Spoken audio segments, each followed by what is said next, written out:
Hello, internets. It's time for game number 3 between Acer's Scarlet and No Team Brown.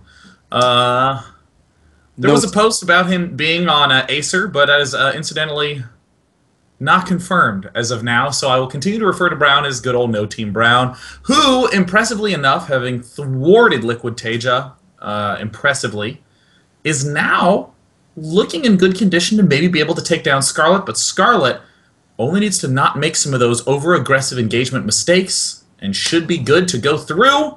What are your predictions, Mr. Kalaris, as we go into Daybreak? Daybreak's one of those maps where Scarlet just looks so comfortable. You can attribute, the top 3 Zergs, I would guess, in the foreign scene of Scarlet, Nurcio, and Stefano, just to have complete mastery of this map. So if it gets too far and Scarlet is allowed to get up to her most desirable composition of Broodlords and Infestors, she can claim dominion across the middle of the map with the architectural advantages, and then from there on, Brown's going to have a hard time, I think. Well, let's go ahead and step right on into the game. It's going to be on Daybreak, an excellent decider for the series. Spawning down in the bottom left is the Queen of Blades herself, Acer's Scarlet. And spawning up into our top right-hand corner, bringing it back 1-1, just needs one more win to advance on to the round of 16. His name is No Team Brown. I would like to once again say that this is a nice map for a little bit of Zerg switch-up action. I've seen Nerchio do some 10 pools on this map. Never really seen Scarlet do it, but I think it's going to continue to be one of these situations where Scarlet tries to identify any passivity in her opponent and way overexpand. Yeah, you're right. And that's one thing that Scarlet will just, as soon as she gets the inkling that her opponent isn't going for that 2-base Immortal All-In, that's her cue to be like, it's free expansion time, guys. Let's go, go, go. So we'll see how Scarlet's going to react to it. But Brown still is, I will stick with it to high heaven. When I watched him play against Life, he was so about those 3-base times. We saw it in that game just before. He was so about that, made it work. Very, very nicely done. And here on Daybreak, it's another good map for it. You can make it work out, but through the middle of the map can be kind of difficult. It's tricky with the amount of counterattack paths that are available. I mean, you saw that in that last map, there was really only one counterattack path, or I should say counterattack vulnerability, which is the 3rd base. Yeah. And as long as you as Protoss identify that the Zerg is transitioning up to this Broodlord Infestor, then he doesn't really have the mobility to do that. He has mostly Corruptor Infestor with a smattering of ground units that really need to be there with the fight. And the other attack path up to the natural, totally covered by this shove. But on this map, the instant you move anywhere, your natural and your 3rd are hugely wide open. And the distances are just so long. Yeah, they really are. It's hard to kind of make that work out. So we'll see how we're going to have Mr. Brown play out as he just goes for his Forge to kick things off. And back home, well, it's all going to look pretty standard, guys. Can't really say anything more than we're going to see 3 hatcheries from Scarlet. And we're going to see Brown probably just walling off and making sure Zerglings don't get in at the beginning. Per usual, the big attack timing that the Zerg player is looking for is based all around when those 2 geysers at the natural expansion go down. Yeah. That is really the big one. And it's actually starting to make me question whether Protoss players should actually build their first 2 geysers right there, down at the expansion. I was thinking about this the other day. I mean, as we see, there's the assimilator going down in the main base, and the other one will be going up in the main base. Why not just build it at the expansion, and then transfer 6 probes down? Yeah, it could work out. Then no one will know your attack timings, Kalaris! It's true. This is very true. Although people could read into it, and then you go for the attack timing, and then it's... Well, no, actually, you don't go for the attack timing. That's the point. You don't go over Mind games. Mind games. Oh, God, let's not start with that. Again, that was borderline very, very scary funny at BWC. I laughed a bit too hard. Absolutely amazing. Now we do see Acer Scarlet with the 3rd base coming down. I do believe that this is a map where the non-standards can be quite effective. In particular, the Nidus Worm can be quite potent. A Zerg player who is aggressive enough with it can be quite effective. We don't really see Ling Ultralisk as a commonly utilized composition, and I've always sort of wondered if there would be a way to execute it in combination with the Nidus network, as things can be quite mobile and quite speedy. Yeah, I've always had a soft spot for Nidus Wordplay. It's always tickled my fancy, Mr. Day9, as I don't know if that's a term or a phrase in America, so... It is. Don't worry. Good. Good. Because it could be portrayed as something really quite odd. You're not alone. Thanks. I appreciate that. So for now, we just have the gas gases being taken here by Scarlet, the doubles at the normal time, and not really much else. We have the +1 on the way for Brown, which is indicating to me more than anything, just going for an expansion. And he's already moving the probe down there. Yeah, cool. Yep, things are literally the scripted standard of all standard play. Looks like we're seeing Brown add on some extra gateways. How many Chrono Boosts have gone down on this war gate? Doesn't look like a tremendous amount, but let's go ahead and check up on the timing. It still looks like 80 seconds away, so if he spends 2 Chrono Boosts, he can end up getting that Warpgate research finished at 8 minutes for a push, but this is looking a lot more like a defensive push to the third technique. A Twilight Council generally plops down right around now, and the third base ends up being the next target. Did you see how sneaky this probe was down to the south? Like, oh, he's adding on extra gateways. He's going up to 6 gateways. Is he going to go for... Oh, he's going to go for a 7-gate. Well, this probe down to the very south was so sneaky about getting out from that Overlord through the third. And Scarlet right now has to be very, very meticulous about spotting these pylons. Well, Scarlet does have the Overlords in excellent positions to be able to see the attack paths, and is checking pretty aggressively on her north side of the map, but pretty much nowhere else.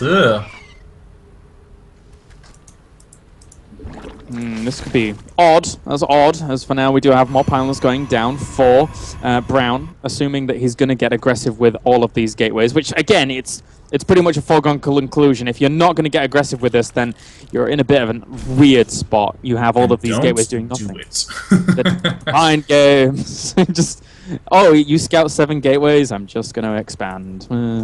Now, the real thing that you have to do as a Zerg player is just instantly go for Burrow and then try to hold on. Because if you get Burrow, there's absolutely nothing that you can really do. Wait, did Scarlet end up seeing that with the Overlord? Oh, that would be huge if Scarlet ended up seeing that. It looks like barely not. So this is already a really rough defensive position for Scarlet to be in. Yeah, that is pretty darn rough. We'll see if she's going to be able to hold on here. So many pylons littering the map right now. And that's a ton of sentries as well. So so much space controlling potential from Brown. The Roaches and Zerglings are rallying out to the middle of the location here with Spines now going down. Scarlet has to sense something's up, and here it comes. There's Scarlet moving forward. Oh, completely whiffed force fields from Brown. Looks like the Zerglings will get trapped on the inside, and amazingly the sentries will not really die in large numbers, so...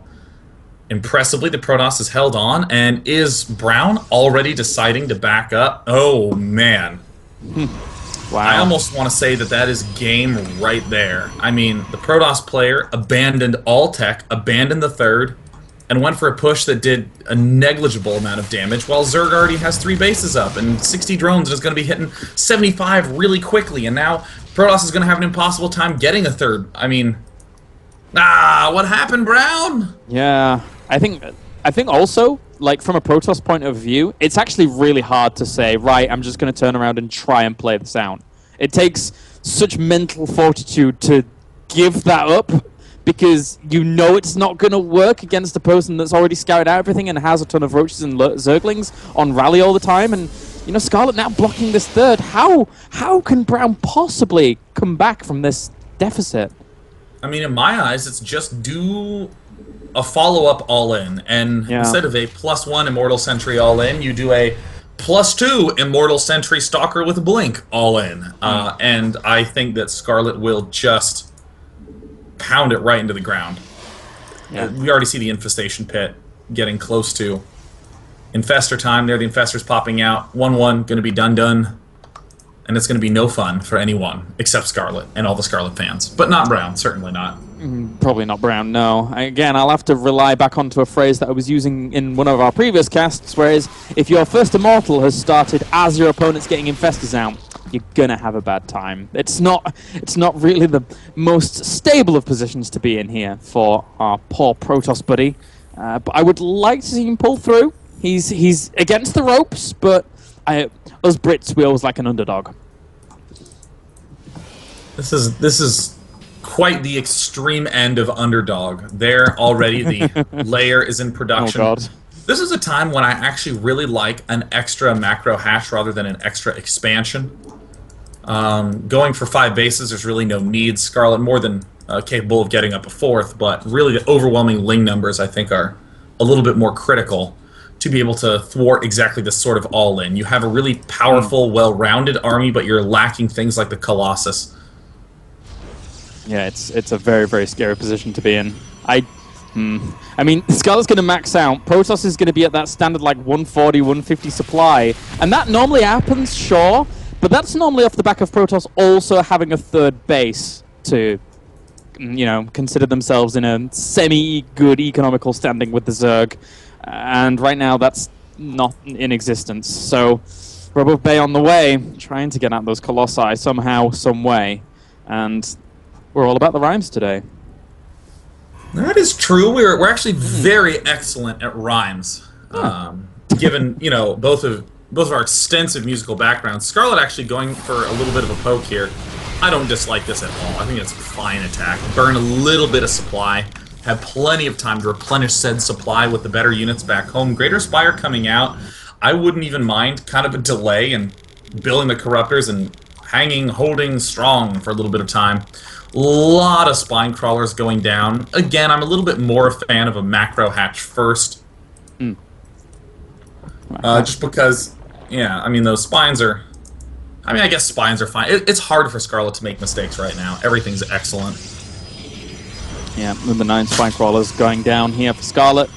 Just plenty more opportunity for freeing up supply, basically, even as well, so that when those Corruptors come out and the Brood Lords are on the way, it's going to be happy, happy times for the composition of our Zerg player. And, you know, I mean, yes, the 3rd is now on the way for Brown, but without any AoE here, with just the +2 Blink Stalkers to really kind of hold you on against this composition that we're seeing from Scarlet, you need meticulously strong Blinks and spread out Stalkers everywhere to really, really deal with this army from the Zerg.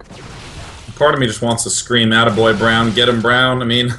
Yeah, let's go underdog. The 2-base all-in didn't work, so then he did the 2-base all-in. He's just getting maxed out, going mega mode.